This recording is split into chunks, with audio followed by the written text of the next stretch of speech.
Salut, c'est Matt, j'espère que tout va bien chez vous. Aujourd'hui on se retrouve pour une nouvelle vidéo assez particulière. Je vous présente Louise, qui est une amie à moi, mais elle a une particularité, c'est qu'elle a un nom connu par la France entière.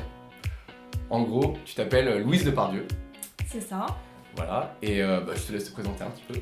Donc bonjour à tous, je m'appelle Louise Depardieu, je suis en terminale, je suis une élève normale, je vais dans un lycée international. En fait, quand j'étais jeune, je me suis posé la question comment vivent les jeunes qui sont des enfants de stars, en gros, pour être très cru. Et donc, comme je te connais, Ouais. je me suis dit ça pouvait être intéressant de faire une vidéo avec toi, où tu nous racontes absolument ton vécu, les bons, les mauvais côtés. Parce que je pense qu'il y a plein de jeunes qui se posent la question aujourd'hui de savoir comment vivent les enfants de stars, tout simplement. D'accord. Parce qu'en fait, du coup, ton grand-père c'est Gérard Depardieu, Voilà, et ton papa, c'est Guillaume Depardieu. voilà, c'est ça, donc ce sont deux acteurs connus par la France entière. Et je pense que t'as eu une vie, tu me le dis, je te connais, absolument normale, mais il y a plein de gens qui se font des fausses idées en mode quand on est un enfant de star, on a une vie absolument différente. Et je pense quand même qu'il y a aussi des côtés, il y a des côtés un peu différents quand même. Ouais. Et le but c'est qu'on discute de ça et que du coup elle nous raconte, à moi, parce que pour le coup il y a des trucs que je sais pas du tout ce qu'elle va raconter, et à vous en même temps, ce que ça fait de naître avec un nom connu, tout simplement. Voilà, c'est parti. Voilà. Donc pour commencer, est-ce que tu peux me raconter comment c'était ton enfance quoi? Oui. Donc quand j'étais petite, c'est-à-dire en primaire ou quand j'étais vraiment petite, Ouais. j'avais pas moi-même la notion de ce nom et du coup c'est beaucoup plus facile parce Mais que tu vivais entouré de stars ou pas du tout? Pas du tout. Si je te dis ça, Pas c'est parce du qu'il y, tout. y a des gens à mon avis qui se posent cette Ah, question-là. oui, non, mais sûrement, mais pas du tout. Moi, j'ai grandi en Seine-et-Marne, entourée de gens complètement normaux. Il n'y avait aucune star, aucun enfant de star à mes côtés. À l'école, donc en gros, c'était absolument normal. Il y avait rien du tout qui changeait quoi. Bah vraiment pas parce que même les autres enfants n'avaient pas eux-mêmes la notion comme on peut l'avoir quand on est plus Ouais, grand, c'est vrai. donc ce que c'est qu'une star. Donc j'avais juste des copains normaux, bonne entente. Et c'est quand le moment où tu t'es rendu compte qu'en fait, du coup, tu portais le nom de Depardieu et que c'était entre guillemets quelque chose de différent. C'était autour de la 6ème, je Ouais. dirais. Donc par exemple en 6ème, ma mère elle a commencé à m'en parler elle. Ouais. Elle a commencé à me dire, donc j'avais changé de lycée à ce moment-là, fin de collège. Et elle avait commencé à me prévenir que j'aurais des questions, qu'on me poserait des questions. Et que vu que même si j'allais bouger en système international, parce que je suis dans un lycée international, même si j'allais bouger là-bas, c'était un endroit où ce serait très susceptible que les gens me posent plein de questions. Les profs... Et est-ce que c'est arrivé du coup? C'est arrivé.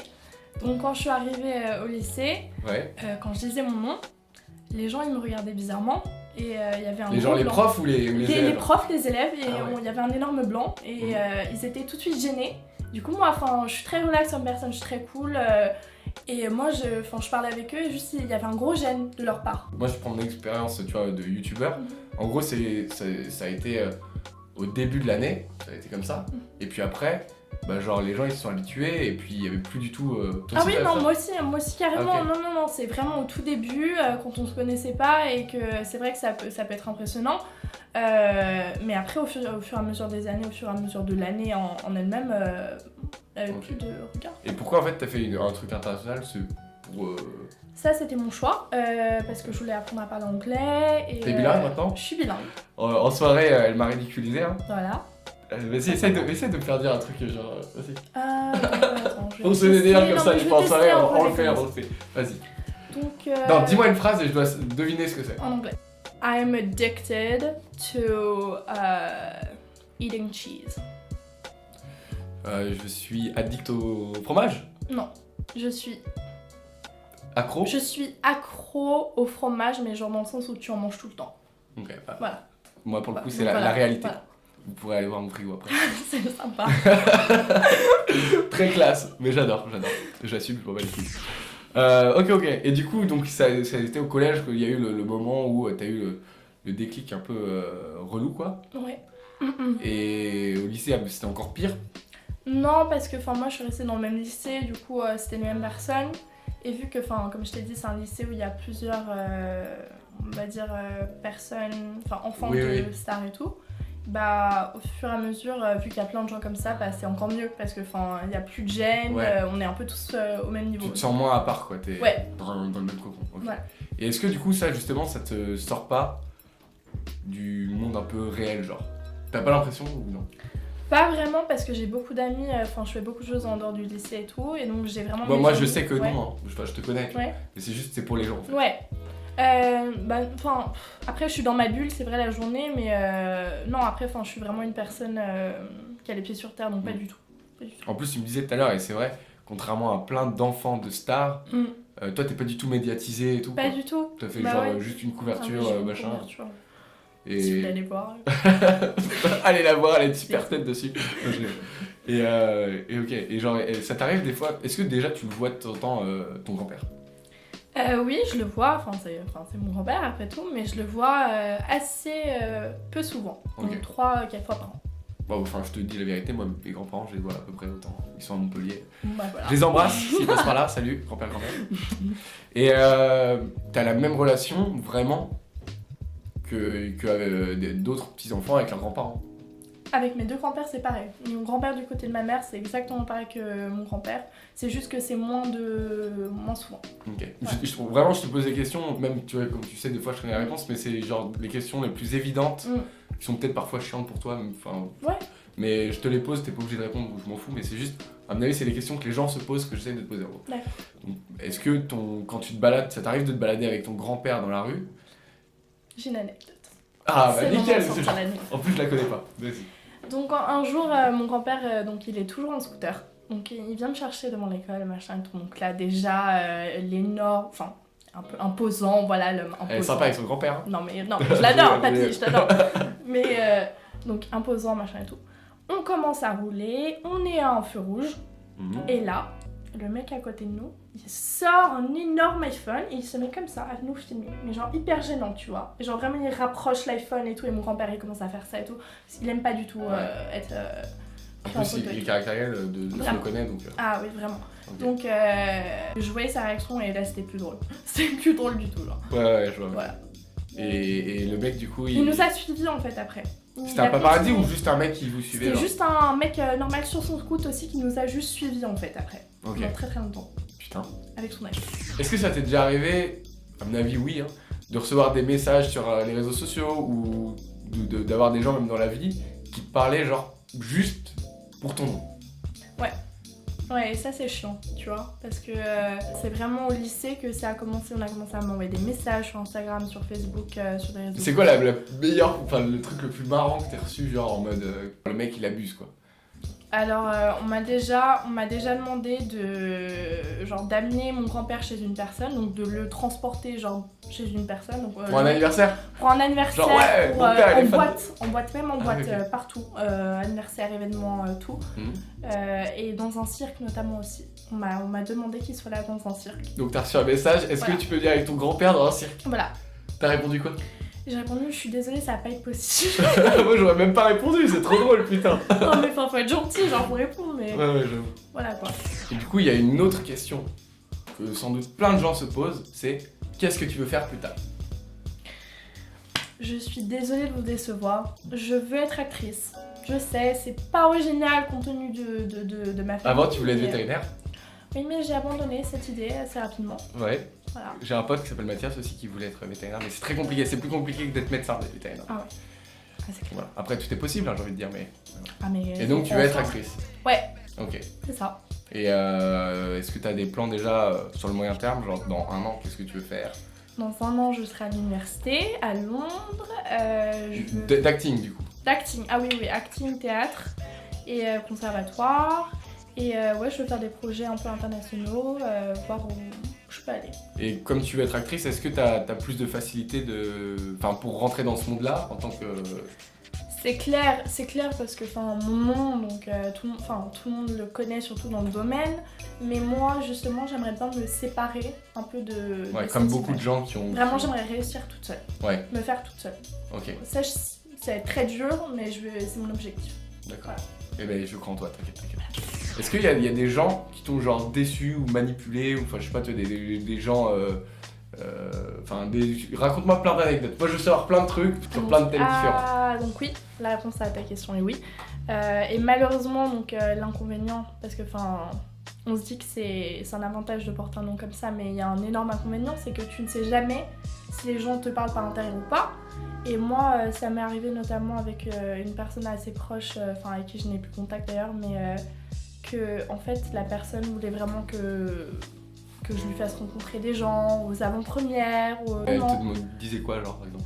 Tu vas aux genre, avant-premières, toi? Des fois? Ça dépend, des fois, ça m'arrive. Je te vois jamais. C'est marrant. C'est pas les mêmes. Ouais, non. Moi, c'est les avant-premières Disney, moi. Salut Olivier. C'est là qui m'invite. Mais genre, non, mais c'était une personne vraiment qui avait l'air d'être amie avec moi normalement et tout, il n'y avait pas de gêne. Tu l'as rencontrée où, en cours, en fait? Elle avait quel âge? En cours, on avait toutes les deux 13 ans. Okay. Ah oui, d'accord, à 13 ans. Ouais, 13 ans. Mais c'est encore plus marquant parce que justement, elle était vraiment manipulatrice dans le sens où on avait des conversations normales comme toi et moi, là on en a une, tu vois. Mais qu'après, tous les week-ends, elle me disait « Ah, qu'est-ce que tu fais ce week-end? Tu vas pas voir ton grand-père, t'es pas supposé le voir, tu peux pas m'emmener avec toi, que je prenne une photo, des trucs comme ça. » Et moi, je m'en rendais pas compte. Et en fait, après, c'était que ça. Que ça. Et là, ça m'a rendu... Ok. Quoi, non? Depuis, plus aucun... Ah. Peut-être tu m'as raconté un truc, alors on m'a pas donné le nom, mais je crois que c'est un enfant de personne connue qui est dans ton école. Ouais. C'est trop drôle, faut que tu racontes ça. Bah, en fait, c'est un fils de footballeur, donc qui doit avoir 10-11 ans. Et il a une copine, très drôle. On se comprend. À son anniversaire, je me souviens, elle a ouvert ses cadeaux et elle a eu un iPhone, un MacBook Pro et 3 GoPro. C'est fou ça. Voilà. 12 ans. 12 ans. L'enfant il est arrivé, il a fait Hey. C'est énorme. Voilà. Toi t'as jamais eu des trucs, genre des moments... C'est dans ce sens-là que je me différencie un peu, je pense. Ah non, pas du tout. Moi je suis très simple. Et t'as eu d'autres anecdotes franchement, je pense que vous kiffez aussi. Moi j'aime bien savoir des trucs comme ça. Genre. Même sur mon grand-père, je vais en raconter une. Allez. Alors mon grand-père c'est un homme très extraverti, très... Non, on doit passer une bonne soirée avec lui. Voilà. Donc à chaque fois par exemple que je le vois, il a un énorme plat il fait un plat. Donc il cuisine très très bien d'ailleurs. Et donc il y a toujours un truc à manger, donc ça c'est cool, on s'assoit machin et tout. Et il a un humour très particulier. C'est-à-dire ? Il y a des gros blancs, c'est-à-dire qu'il va faire une blague et qu'en fait il pense que c'est très drôle, tu vois. Et en fait il se marre lui-même, mais pendant très très longtemps. Okay. Genre ça peut durer 10 minutes et il se marre tout seul. c'est ça. Putain, des fois ça peut m'arriver. En gros le thème de base de la vidéo c'est qu'est-ce que ça fait. En gros c'est moi en voulant faire cette vidéo c'est l'idée que j'avais. C'est qu'est-ce que ça fait d'être un enfant de gens connus. Voilà. Donc tu peux me donner les bons côtés. Alors après, tu te sens assez privilégié dans le sens que t'es très... moi je réalise beaucoup que j'ai la chance par exemple d'avoir une éducation qui coûte relativement assez cher. Je suis très gâtée. Donc ça c'est vrai que si je vois certains amis dans des écoles françaises, c'est pas la même chose. Et même ça m'ouvre beaucoup de portes différentes, surtout dans ce domaine. Et même, moi je te fais une remarque, je crois que je l'ai déjà faite, mais je trouve que tu fais vraiment pas du tout ton âge quoi. Nico qui est derrière la caméra, tu donnes combien ? 22. En vrai tu peux même faire plus âgé que moi, parce que t'as une dose de maturité énorme, t'es précoce quoi, Et ça je pense que c'est dû à ça, non ? Ça c'est dû au décès de mon papa, qui m'a vraiment... c'était vraiment l'événement marquant de ma vie. Et ça m'a vraiment mis les choses... J'ai une perspective de la vie complètement différente. Je profite de chaque instant. La plupart des gens qui ont une énorme blessure comme ça, et au final après ils deviennent beaucoup plus matures, Exactement. plus vite, etc. Ouais, vraiment. Tu vois, moi je prends à petite échelle, mais le bad buzz que j'ai eu il y a 1 an et demi, ça m'a fait gagner, je pense, 3 ans de maturité. Parce qu'avant j'étais un guignol, tu m'as pas connu à cet âge-là, mais j'étais à cet âge-là. Aussi, remarque, tu me connaissais, non ? Ah mais non. Ouais, j'étais un peu un ouf quoi. Mais du coup maintenant je suis un peu plus posé, tu vois. Et c'est dû à ça. Et les côtés les plus négatifs, les mauvais côtés quoi. Vraiment, moi je suis une personne, je suis très dans le relationnel, j'ai toujours besoin d'avoir des amis, mes amis sont vraiment ma force. Donc vraiment le fait de ne jamais savoir. Et c'est très dur d'avoir confiance aux personnes. Ok, là tes vrais potes, Les vrais potes, là, je les T'as mis connais. du temps à... J'ai mis beaucoup de temps. C'est vrai? Vraiment beaucoup de temps. Même prenons l'exemple d'Achani. Ouais, Achani, Salut. c'est ma pote depuis 7 ans, Ok. pour te dire, donc ça fait... Je prends l'exemple de Achani parce que c'est une amie qu'on a en commun. T'as mis du temps à te dire, ok, elle c'est vraiment une pote quoi. Ouais, parce que même parfois je faisais des petits tests, je parlais de mon grand-père et je voyais ses réactions, et je parlais d'événements auxquels j'étais invitée ou même Ah, tu fais des trucs comme ça, genre tu t'es mis en tête des petits mais tests on et tout. devient comme ça. Tu sais, Ouais. genre c'est triste un peu, mais je testais toujours les gens et ça marche. Tu te rends vraiment compte. Mais en vrai, je te dis, hein, mais l'expérience YouTube, moi, ça m'a, pas du tout à ton niveau, tu vois, mais j'ai des similitudes quand même, tu vois. Non, c'est vrai, parce que moi aussi, mine de rien, il y a plein de gens qui peuvent me parler par internet et tout, et qui le font. Et je le vois directement. Toi, j'imagine encore plus même, vu que t'es très... c'est toujours... tu fais tout le temps des vidéos et tout, non? En fait, c'est pas la même chose, quoi. Non. C'est vraiment pas comparable, mais Ouais. juste l'idée de base de Ouais. parler par internet est comparable. Ouais, exactement. Et moi, même mes amis, mes vrais potes, je les ai connus quand j'avais 100 abonnés et que je bouffais des pots de moutarde sur YouTube. Ouais. Et ils sont toujours là et c'est mes vrais potes. C'est vrai que, bon, après, je me suis fait des potes à Paris et effectivement, tu le vois en termes de relationnel, comment t'es avec eux et tout, et comment ils sont surtout avec moi, et j'arrive à le sentir assez vite. Mais j'avoue que c'est un travail, parce que toi, du coup, tu disais, t'as des techniques et tout. Ok. Moi, il y a un truc que j'aimerais vraiment beaucoup dire, c'est Bah, juste... tout le monde le dit, mais un truc très important pour moi, c'est de rester soi-même. Et que même si justement, encore plus on porte un nom, pour moi, les gens qui se différencient vraiment et qui sont vraiment uniques, c'est ceux qui se prennent pas au sérieux. C'est les gens entiers, Donc voilà. vraiment. Donc moi, je ne me prends pas au sérieux. Et ben, t'as totalement raison. Et voilà. Vraiment. C'est important. Merci beaucoup. Donc, du coup, t'es sur les réseaux sociaux. Oui. Allez la follow. Louise de Elle Pardieu. fait des photos de ouf. En plus, elle est très jolie, donc ça aide bien. Vas-y, c'est quoi Louise de Pardieu. Louise de Pardieu. Et suivez Louise sur Instagram, les amis. J'espère que cette vidéo vous a plu.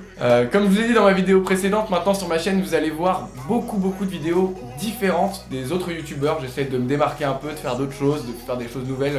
Et avec les moyens que j'ai, et avec voilà, ce décor chez moi là. Donc j'espère que ça vous plaira. Je vous conseille de vous abonner pour suivre la suite de mon aventure. Ça fait déjà bientôt 7 ans que je suis sur YouTube et je vous dis que c'est pas bien. Je vous dis que c'est pas fini.